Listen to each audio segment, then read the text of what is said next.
ముఖ్యమంత్రి గారు నిరంతరం శ్రమిస్తున్నారు. మన రాష్ట్రంలో లభ్యమవుతున్న మౌలిక సదుపాయాల అవసరాలను బేరీజు వేసి కొత్త ఆర్థిక వృద్ధి అంశాలను గుర్తించి కొత్త విధి విధానాలతో రాష్ట్ర పురోగమనానికి కావాల్సిన విధానాన్ని సంస్కరణలను తీసుకువచ్చారు.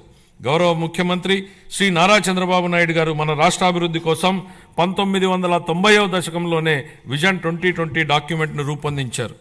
అప్పటి ప్రతిపక్షాలు ఆ ఆలోచనని విమర్శించాయి. కానీ నేటి హైదరాబాద్ను చూసినట్లయితే వారి విజన్ సాకారమైంది.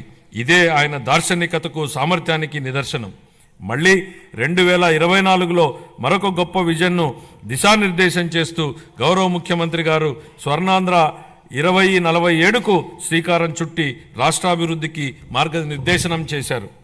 15% పైగా రాష్ట్ర స్థూల దేశీయ ఉత్పత్తి వృద్ధి రేటును స్థిరంగా సాధించడం, తలసరి ఆదాయాన్ని పెంచడం, పేదరికాన్ని రూపుమాపడం ద్వారా అభివృద్ధి ఫలాలను అత్యంత అణగారిన వర్గాలకు అందించడమే దీని లక్ష్యం.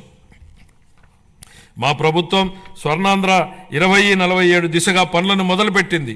ఇందులో భాగంగా పాత విధానాల్లోని లోపాలను సరిచేస్తూ నూతన ఇసుక విధానం, ఎక్సైజ్ విధానం, ఆంధ్రప్రదేశ్ పారిశ్రామిక అభివృద్ధి విధానం లాంటి ఎన్నో విధానాలను తీసుకొచ్చింది. అప్పులు చేయడమే తప్ప అప్పులు తీర్చడాన్ని మరిచిన గత ప్రభుత్వం తప్పుడు విధానాలను సరిచేస్తున్నాం. ప్రభుత్వం కాంట్రాక్టర్లను బ్లాక్ లిస్టులో పెట్టడం చూసాం. కానీ గత పాలకుల విధానాల వల్ల ఆంధ్రప్రదేశ్ ప్రభుత్వాన్నే కాంట్రాక్టర్లు బ్లాక్ లిస్టులో పెట్టి పనులు చేయడానికి ముందుకు రాని పరిస్థితి ఏర్పడింది. ఈ పరిస్థితి నుంచి రాష్ట్రాన్ని తప్పించాం. 24 నుండి రాష్ట్ర ఆర్థిక వ్యవహారాలను సమర్థవంతంగా నిర్వహించడం ద్వారా రాష్ట్ర ప్రభుత్వాన్ని గాడిలో పెడుతున్న విధి విధానాలను ముచ్చుకు కొన్ని తెలియజేస్తున్నాను. జూన్ 12, 2020 నాటికి ఉన్న 23,556 కోట్ల రూపాయలను, వేల కోట్ల రూపాయల బకాయిలను చెల్లించాం. అధ్యక్ష, గత ప్రభుత్వం 93 కేంద్ర ప్రాయోజిత పథకాలను నిలిపివేసింది.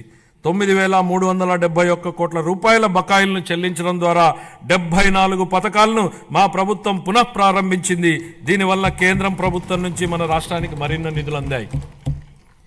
నీటిపారుదల, రహదారులు మరియు ఇతర పనులకు సంబంధించి 12,735 కోట్ల రూపాయల బకాయిలను చెల్లించడం వల్ల రాష్ట్ర ఆర్థికాభివృద్ధి పునరుత్తేజితమైంది. పంచాయతీలు మరియు మున్సిపాలిటీలను బలోపేతం చేయడానికి 2,793 కోట్ల రూపాయల ఆర్థిక సంఘం నిధులను మా ప్రభుత్వం చెల్లించింది. ఎన్టీఆర్ భరోసా, ఎన్టీఆర్ వైద్య సేవ మరియు దీపం 2.0 పథకాలకు 31,613 వేల కోట్ల రూపాయల్ని మా ప్రభుత్వం విడుదల చేసింది. మన రాష్ట్ర అభివృద్ధికి